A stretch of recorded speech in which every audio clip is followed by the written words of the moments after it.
And the faster you can do this, the quicker you will get to your dream man. Hello, bonjour. I have been through many terrible relationships, okay? Very bad ones, actually, very ones, which I can't actually say on YouTube, otherwise it will deteriorate my video, but you see what I'm trying to say. I've been through the ups and the downs, mainly downs, for so many years. Looking back now, I wish I could just like shake it out of myself. And I've made it here, I guess, to being engaged, which blows my mind. We just got engaged in Greece, which was the most insane thing ever. But it did not come easy. I didn't accidentally just get this, you know, it was a lot of trial and error and also a lot of mistakes, like a hell of a lot of mistakes, I'm not gonna lie to you. A lot of mistakes and a lot of letting bad people waste my time. And I'm here to share every single piece of advice I have. And I really wish I had this video when I was younger. It would have saved me a hell of a lot of heartbreak, some really devastating moments, and some really low points in my life. Before we jump in, if you don't know me already, my name is Bella. I post weekly videos, or I try to. And if you aren't following me already on Instagram, here it is as well. If you want to see my engagement video and all of the other bits like that as well. Obviously, a lot of how you approach dating has to do with how you were brought up. If both your parents were present, so much of your upbringing is involved in your dating decision making. And when you have a lot of family issues early on, say your dad wasn't present or something like that, or even if you know had parents that were together but it was a absolutely chaotic, awful relationship, then it doesn't give you a very good idea of what a healthy one looks like. And when you don't have an image of a healthy relationship to look up to, be inspired by, and you know what that looks like, you end up falling for much lower standards because you think that it's normal. I had absolutely zero examples of healthy love throughout my entire whole life. I really did not have a clue what a healthy relationship looked like. So I would fall victim to a lot of terrible relationships because of that. Because if someone was giving me the bare minimum, I just thought maybe this is just the norm. I've made a video on this channel before of my very narcissistically relationship that lasted about 2 and a bit years. Worst thing I've ever been through, or one of the worst things I've ever been through. And I used to, every time, you know, something bad would happen, I would think maybe I deserve this. Maybe I'm getting screamed at because I actually am the problem. I'm just so sensitive. I'm way too sensitive. I just need to have a backbone and it's my fault. It's my problem. I used to be so masculine because I felt like I had to be. Because if I was showing my emotions, showing how I truly felt, being vulnerable with someone, that would be used against me and I would get yelled at and screamed at or made fun of or called multiple array of horrible names because of that. And I just need to be okay with it and get tougher. That was my mentality. And I think nowadays, you know, having a healthy love and being engaged to literally the love of my life, I realized that that is just so absurdly not normal. And I have never felt so feminine like I do in this relationship. And I think that is the biggest green flag ever, because when you're allowed to step into your like feminine energy, you're allowed to feel soft, you're allowed to feel sensitive, you're allowed to cry, you're allowed to just be a girl, okay? Just be a girl. Actually feel as if you can act like your inner child in like a cute way and like a soft way, and give that vulnerability to someone and not have them poop on all of your emotions and all your feelings. And maybe to some people this might seem very obvious, but I feel like, you know, back when I was 20, 21, 19, like this was not obvious to me. Like I really did not have a clue of what healthy love actually looked like until I sat myself down and I started just over the years doing so much research. I do get obsessed with researching things, clearly. If you know this channel, you know my obsession with all sorts of research, but I read so many books, and I mean stacks and stacks and stacks of books and audibles, and I watched a million YouTube videos, and I really taught myself what healthy love looks like. Again, because if you don't know, you will never actually know when you see it, or you'll settle for a billion times less than you deserve because you don't know what healthy love even is. You don't know, you've not seen it out in the real world. You've only seen it in movies, which makes it seem as if it's fiction, as if it's not real, as if it's never going to happen to you. I would say a massive tip is do your research. I know this sounds, I'm making it sound like love sound like such a logical solution when it's a very emotional solution. However, you need fundamental facts to rely on when you're going into the dating pool. Otherwise, how do you know what's good, what's bad, what's mediocre? Like, how do you know what's right?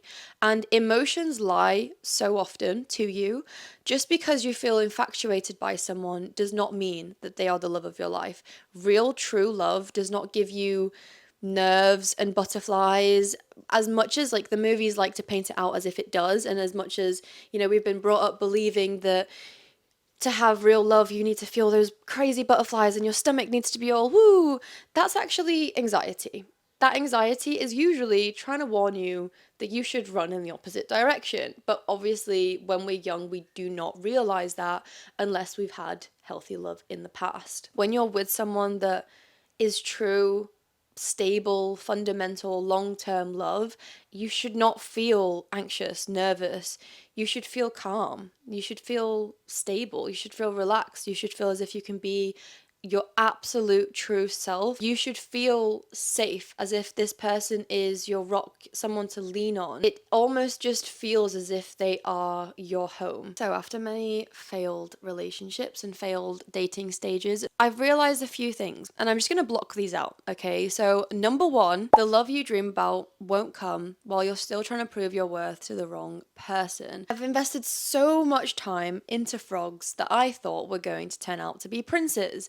And this was my biggest mistake, probably my number one biggest mistake throughout my dating history and life, was I saw a fixer-upper, okay? I saw someone that had issues and I felt bad for them and I wanted to help them. I wanted to fix them. I was like, I can turn this into my dream man.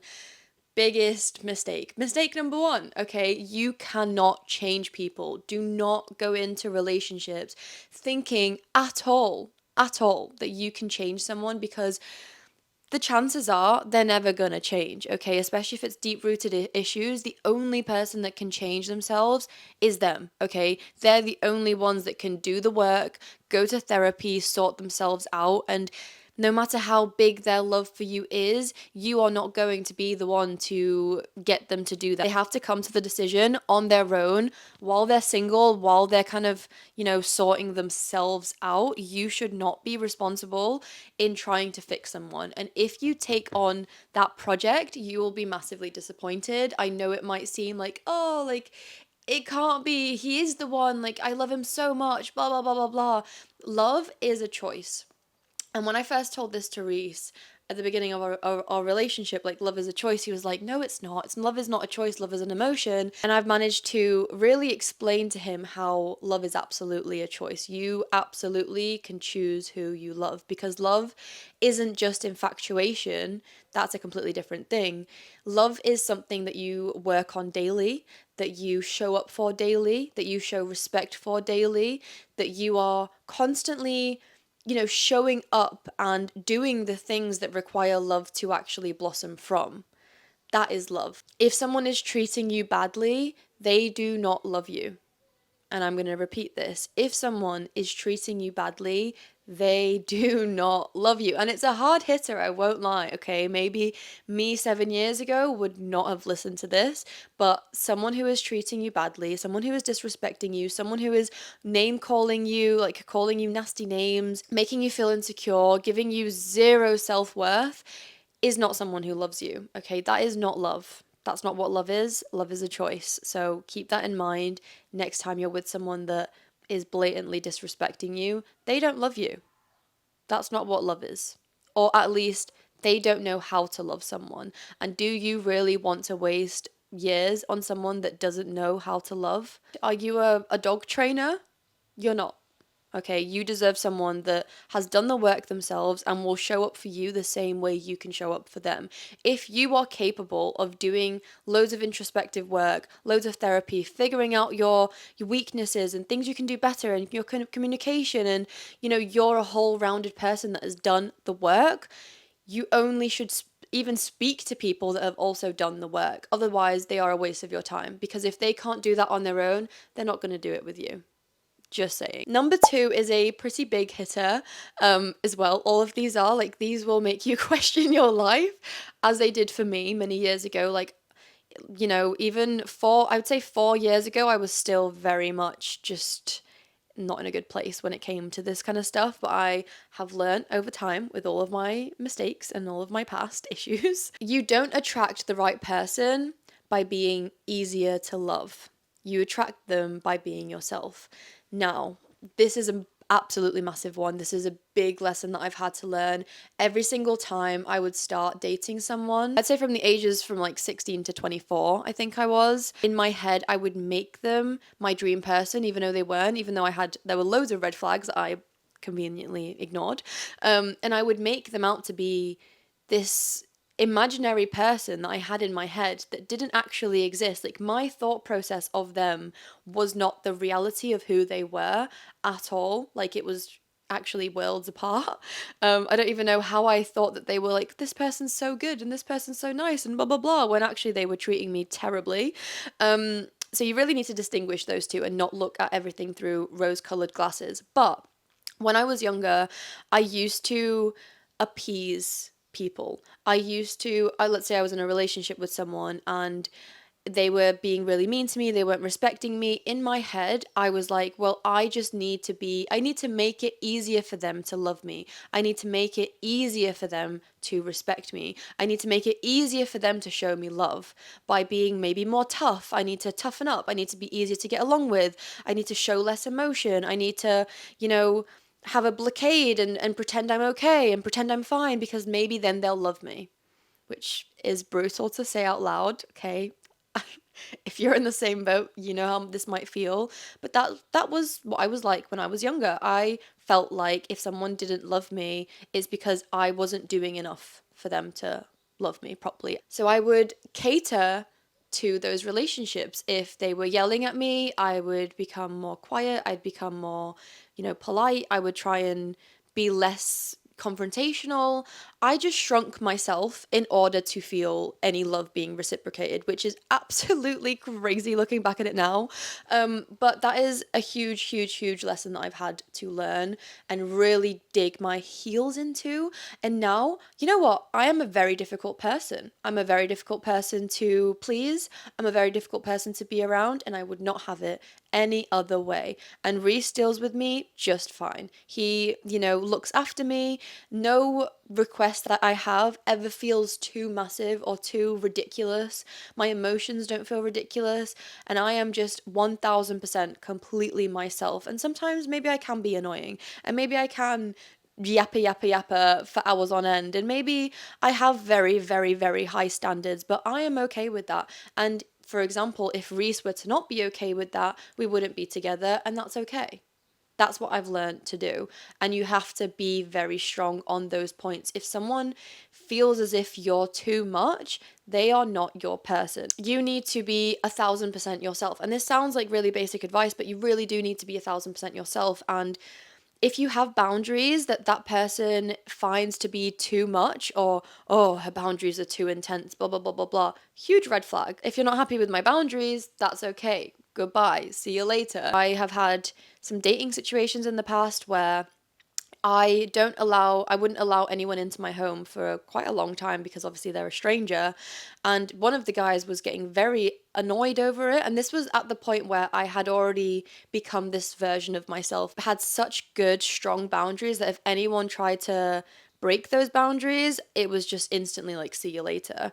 And this guy got very frustrated that I wouldn't let him into my apartment after like a few dates. And I was like, well, okay, cool, then I will see you later. I do not need this, okay? If you're already disrespecting my boundary this soon on, you're not for me. See you later. This is a bit extra TMI, but I also feel like it's not meant to be this test or anything, but it also is a very great test, is sleeping with someone. If you wait, a few months or wait until you're in a relationship with that person, that's a very, very, very great way to filter out the good guys from the bad guys, because if someone's only with you for that reason, you'll know instantly.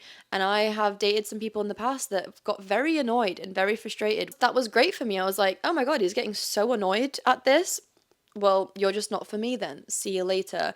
You've shown your true colors. You've shown who you are. If you're actually getting annoyed because you can't get into my bed, that's a very, very, very, very, very big red flag. Huge. That is something that is very valuable because it shows you, and it does filter out, who's with you for the right reasons, who's speaking to you for the right reasons, and what they actually want from you.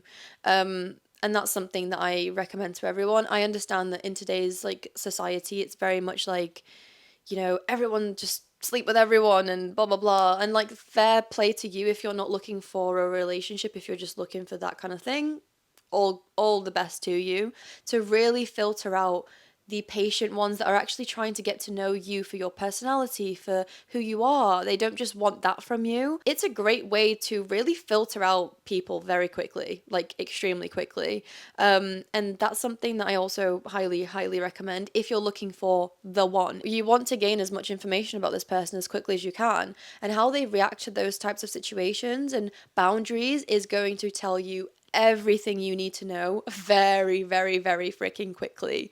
And in my year of being single, I really made my boundaries so intense, so massive. And if anyone debated me on it, they were the first to go. And when I finally met Reese, he respected every single one. He never pushed me. He never acted irritated, impatient, nothing.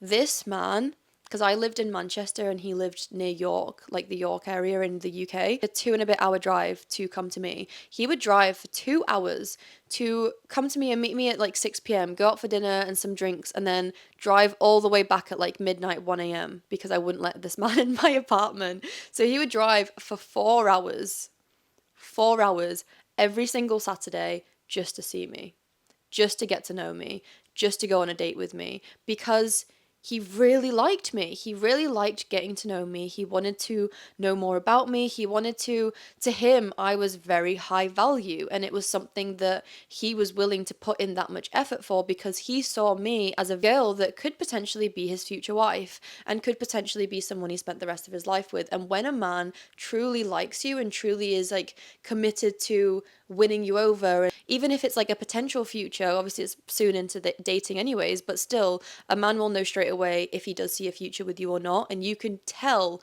straight away by his actions what he actually wants from you, and the amount of effort that he's actually putting in to being with you, to seeing you, driving 4 hours just to see me and just to go on a date and take me out for dinner and drinks is effort, in my opinion. That is a huge, huge, huge, huge, huge investment. Oh, I feel bad. Maybe I should just, let him in my apartment. He's driven so far just to come see me. I feel really bad, blah, blah, blah. Don't feel bad. Don't feel bad, because also you need to know, especially in the beginning of a relationship, that is when someone's going to put in the most effort. The most effort is always going to be, at the start. Watch, I would insist on watch him. Watch the effort that he's putting in. Is he driving 4 hours? Is he really going above and beyond to just make sure that he gets to see you and just make sure that he gets to nothing else out of it other than sitting with you in your presence and having a conversation and having a date and maybe having a potential future with you. I feel like that tells you so much about a person, and the effort that this man put in. He still puts in effort now, obviously, but you'll always be able to tell, because if someone's giving you the bare minimum at the start, girl, you will always have the bare minimum forever, okay? If you marry this person, whatever, if you have kids with them, you will always get breadcrumbs. Why would you want that? You don't. You don't want that. He never got angry that I wouldn't let him into my apartment. He never got angry at my other boundaries. He never got angry that I was very slow, very cautious. never ever ever pushed me, or I never felt as if oh my god, I have to do this, otherwise he's gonna go. And if a man ever makes you feel like you have to do something or else he's gonna leave, big red flag. Let him go. Let him go. You're better off without him. Let him leave. The door's right there. Please head out.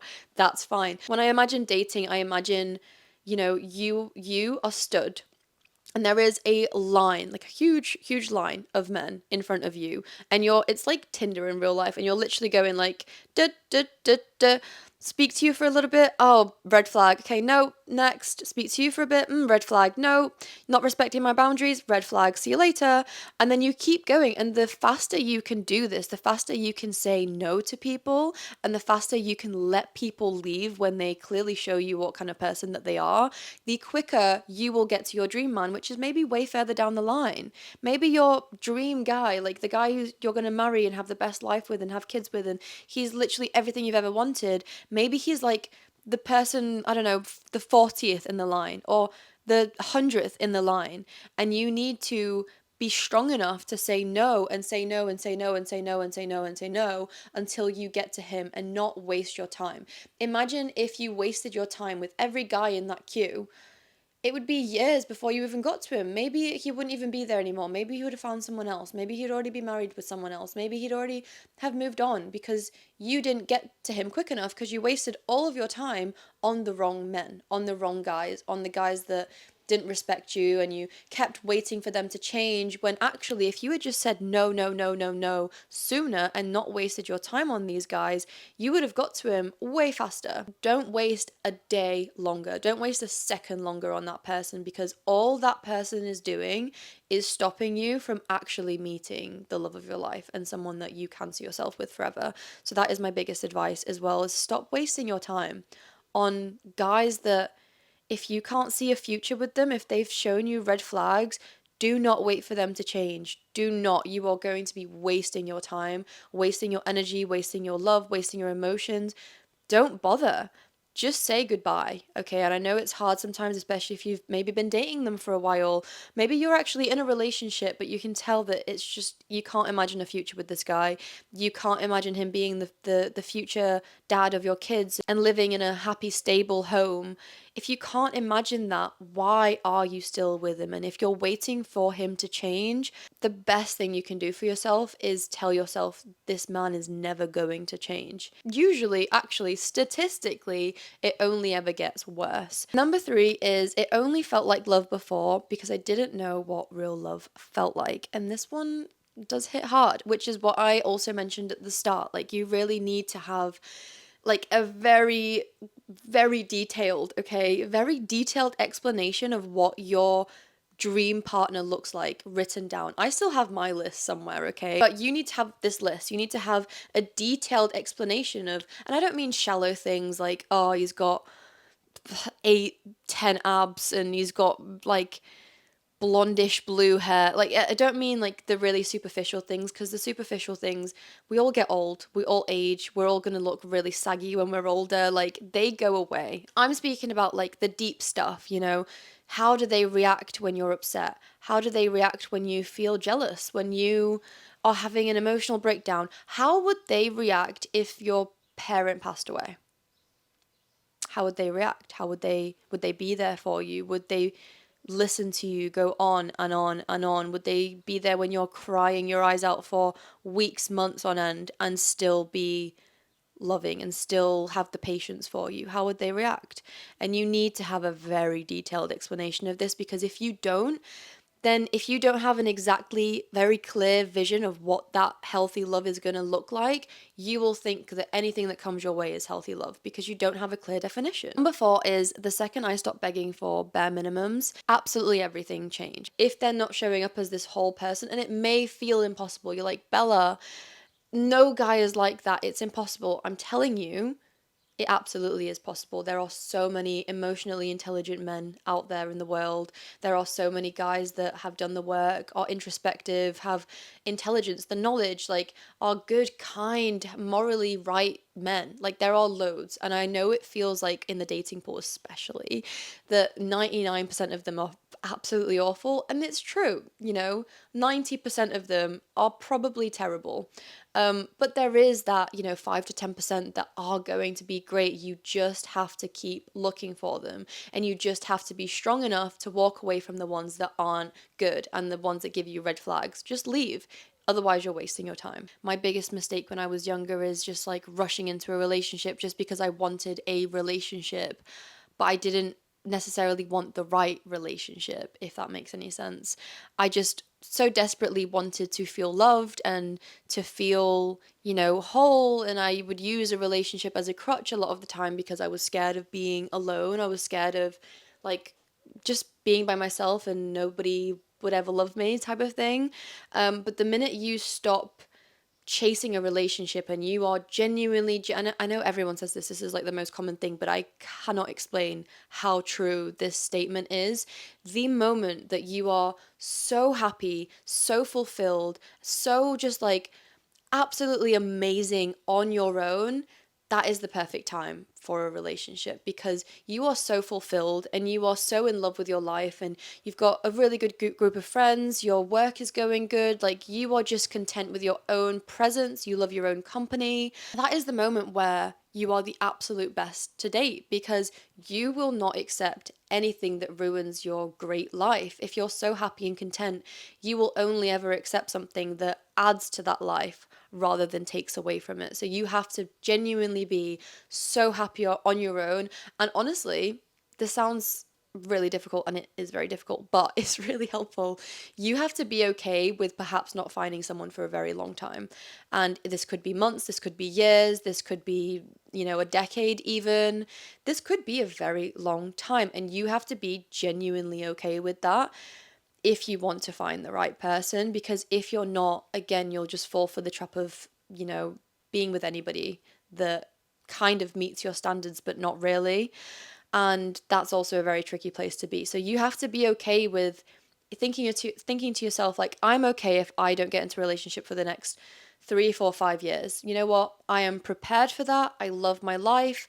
My life is great. I'm excelling in my work. I'm doing so many good things. Like, fill your cup, girl. Fill your cup, okay? Be so content with your own life and being alone. Live alone for a bit. Everything you need someone else to be for you, be it for yourself first.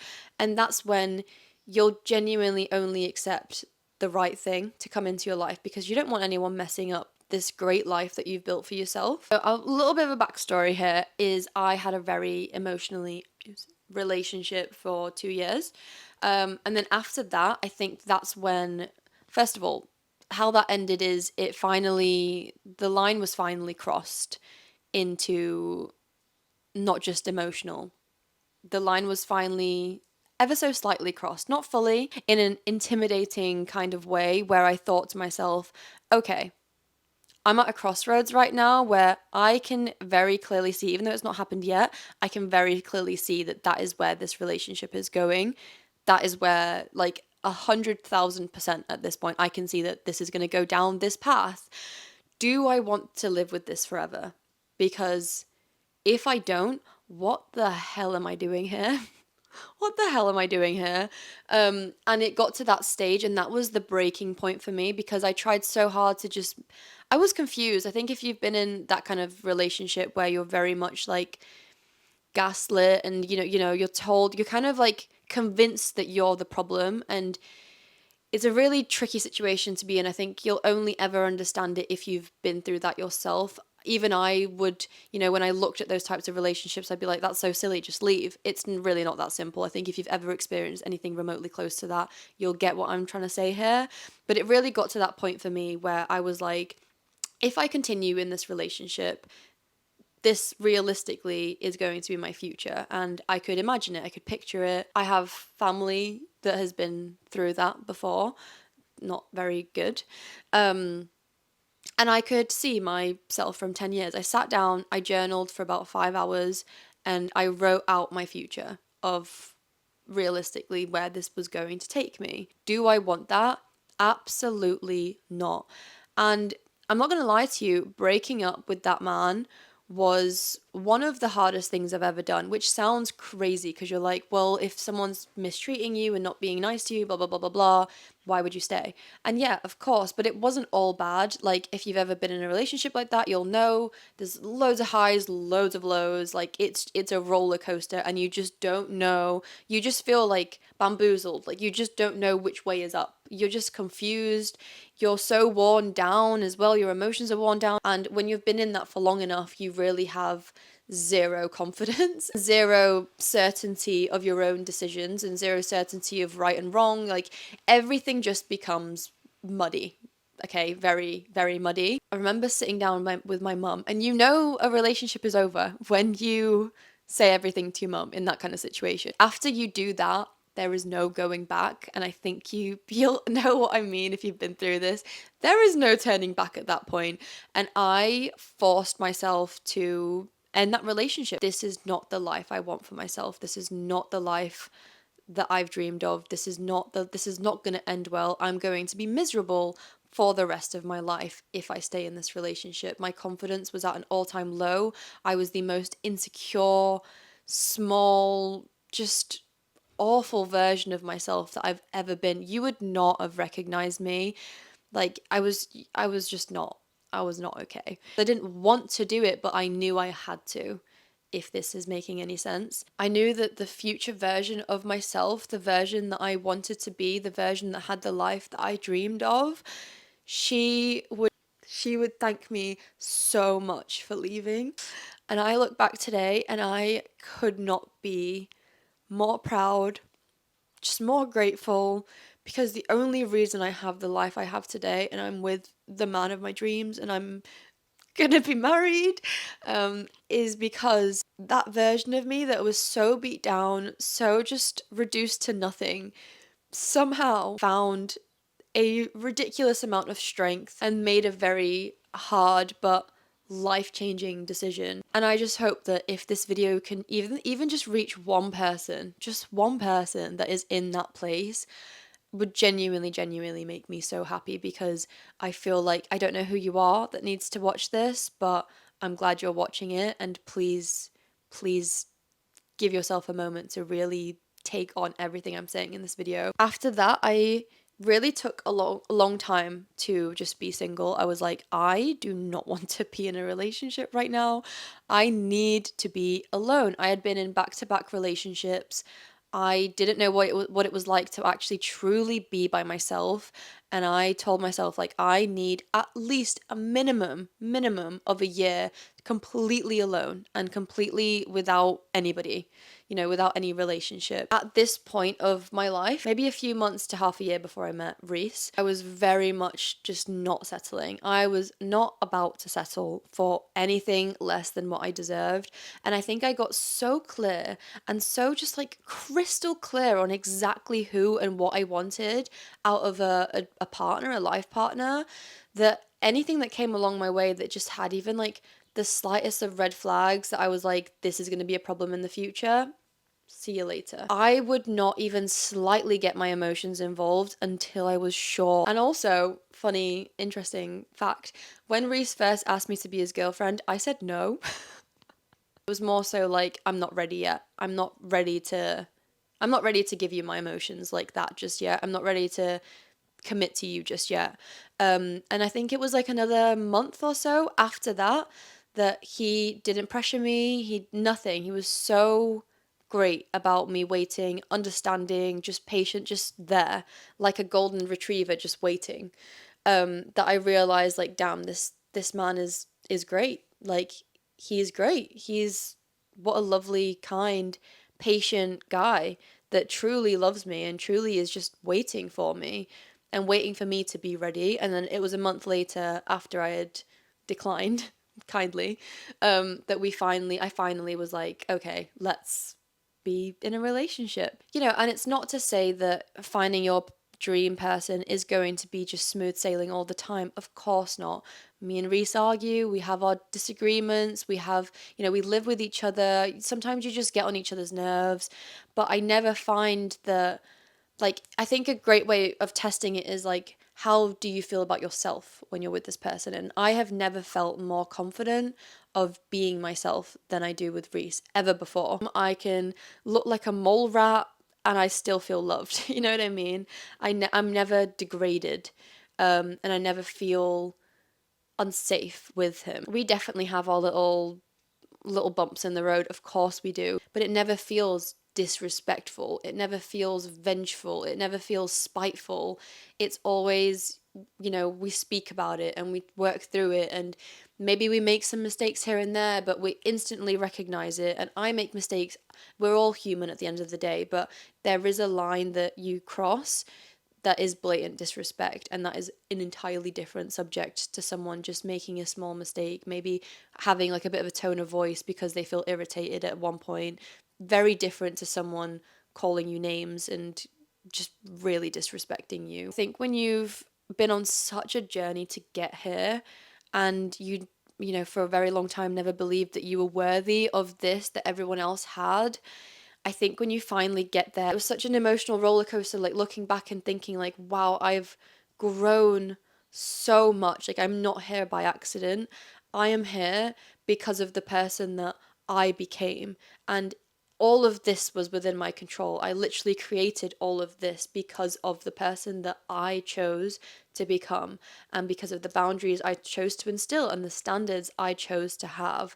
And none of this would be possible without her. I would probably be dating someone else and be in a horrible relationship if it weren't for myself, if it weren't for me having forced myself to become this person that is worthy of the love I have now. It was extremely cute as well. Like, this man went above and beyond. We were on holiday with my friend Mia and her boyfriend as well, and they were hidden in the bushes waiting to film. I did have a bit of an inkling because this man was ironing his shirt. He never irons. He doesn't know how to iron, but he was ironing his shirt and his trousers. I was like, there's something very weird going on, and I think that's when I kind of knew. Years ago, I would never have even dreamed. I would have felt like even asking for something that like that or expecting that would have been too much, and like I would scare everyone away because what man would want to do that? And I think getting to actually experience it and live it and have someone care about me that much just really showed the growth I've had in myself, because this was not an accident. This was something that I created from choosing to be the person that I am today. And it all starts with you. It really does. Like, you will attract what your standards are and what you see yourself being worthy of. So getting to live that moment felt very surreal, and that's why I was bawling my eyes out, because it's been a journey. Okay, it's been a journey. Here is the ring as well. He did so good. I kind of like designed it a little bit because he asked me if I wanted to go like try on rings and stuff. But I really hope that if any of you are in a, relationship that your intuition is just screaming at you that is not right, or if you're, dating, you're single and you're dating and you just don't know what the right guy looks like you keep falling for the wrong guys basically, or you keep wasting time with the wrong people, or you just don't know what to look for. I really hope that this video has inspired you and helped you and just shown you that there is a light at the end of the tunnel. Even though it might take a while, there is a light at the end of the tunnel when you become the version of yourself that has the standards to actually get there and to only accept what you truly believe you deserve. I really want to do some wedding planning videos because we have a wedding to plan. Like, what? So yeah, let me know if you'd want to see the wedding planning videos and things like that, because I really want to share it all, but I get so nervous to post anything that's not fitness on this page, because obviously this is like a mainly fitness YouTube channel that I talk about, like, glutes and the gym and food and blah blah blah, and love that so much, and that's a huge part of my life, but I would love to also share the other areas of my life too. I just get so nervous because I just in my head feel like maybe no one wants to see that. So please comment down below if you would like to see that, because I would honestly love to share it. I really hope that you love this video, come back to it, rewatch it, save it, send it to your friends. If your friend is in that kind of position or needs to hear this, send this video to your friend. I feel like we all need a bit of brutal honesty sometimes. But yeah, I love you all so much. If you want to watch me and Reese doing a little Q&A, we actually answer some like engagement questions.